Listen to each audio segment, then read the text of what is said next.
Bonjour à tous. Dans cette vidéo, nous allons parler du théorème de Thalès, mais dans le sens indirect.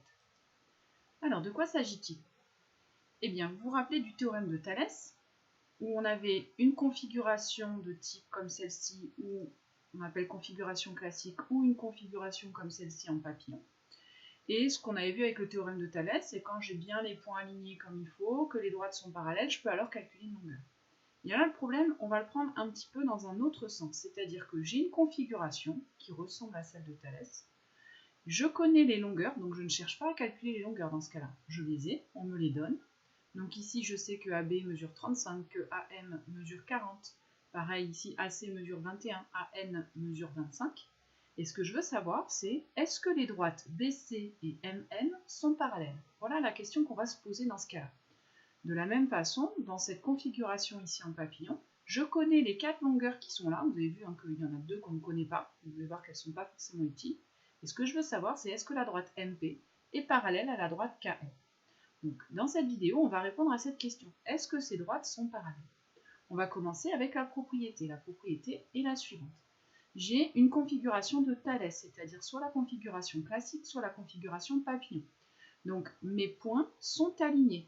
D'accord? Les droites ne sont pas parallèles, mais par contre, j'ai les 3 points alignés ici, A, B, D, A, C, E, ici sont alignés. De la même manière, A, B, D et A, C, E sont alignés aussi dans le même ordre dans ce cas-là. Et premier cas de figure, je connais ici les rapports, les 3 rapports. Vous vous rappelez, dans le théorème de Thalès, on donnait que ces 3 rapports étaient égaux. Ben là, pour l'instant, je ne sais pas s'ils sont égaux, puisque pour l'instant, je ne sais pas si mes droites sont parallèles. Eh bien, si 2 rapports parmi ces 3-là sont égaux, vous voyez qu'il en suffit de 2, il suffit que 2 rapports parmi ces 3-là sont égaux, alors dans ces cas-là, les droites seront parallèles. Ça, c'est ce qu'on appelle la réciproque du théorème de Thalès. Par contre, si 2 rapports, il en suffit de 2, parmi ces 3-là ne sont pas égaux, alors les droites ne sont pas parallèles. Et ça, c'est ce qu'on appelle la contraposée du théorème de Thalès. Alors, pour voir un petit peu ça, on va voir 2 exemples. Un cas où on va utiliser la réciproque et un cas où on va utiliser la contraposée. Alors, premier cas, je reviens sur mon exemple de départ. Est-ce que les droites BC et MN sont parallèles? Première chose à dire, c'est que j'ai bien les points alignés comme il faut ici. Donc, je suis bien dans une configuration qui ressemble à celle de Thalès. Donc, les points ABM et ACN sont alignés dans le même ordre. Ensuite, il faut que je regarde si 2 des 3 rapports sont bien égaux. Donc, vous vous rappelez, les 3 rapports, c'est parce que j'ai un petit triangle ici ABC, un grand triangle AMN, et ce qu'on veut savoir, c'est est-ce que ces triangles sont semblables finalement, c'est-à-dire est-ce que les longueurs sont proportionnelles. Donc si les longueurs sont proportionnelles, c'est que j'ai les mêmes rapports ici. Donc je vais commencer par calculer le premier rapport, AB sur AM. Je calcule ce premier rapport. Ça donne 35 sur 40. Alors ici, je peux soit simplifier la fraction, on voit qu'ils sont tous les deux à table de 5, donc ça donnerait 7 sur 8, ou alors la valeur décimale, c'est une valeur exacte, c'est pas à peu près, c'est égal à 0,875, donc je vais écrire tous les chiffres, mais il faut bien avoir la valeur exacte ici, c'est important. Ensuite, je calcule le deuxième rapport que je peux calculer, puisque je connais les valeurs qui sont là. J'ai AC sur AN, ça donne 21 sur 25. Quand je calcule ce rapport-là, pareil, la valeur exacte, c'est 0,84. On se rend compte qu'on ne trouve pas la même chose.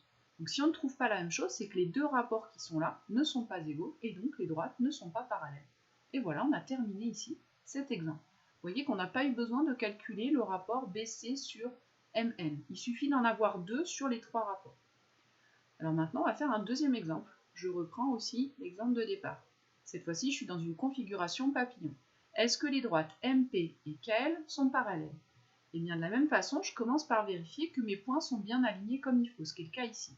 Les points MOL et POK sont alignés dans le même ordre.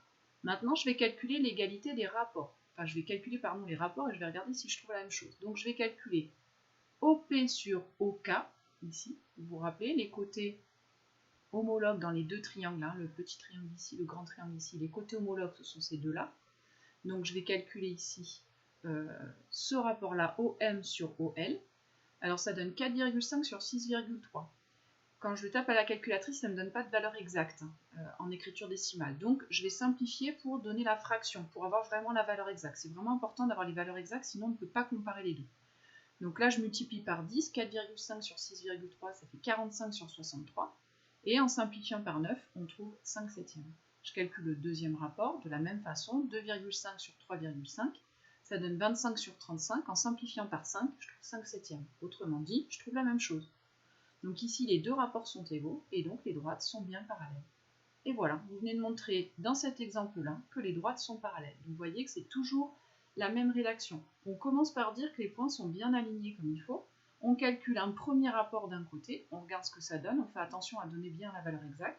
On calcule un deuxième rapport, bien séparément, je note pas que c'est égal, je les calcule séparément, et après je regarde si je trouve pareil ou pas.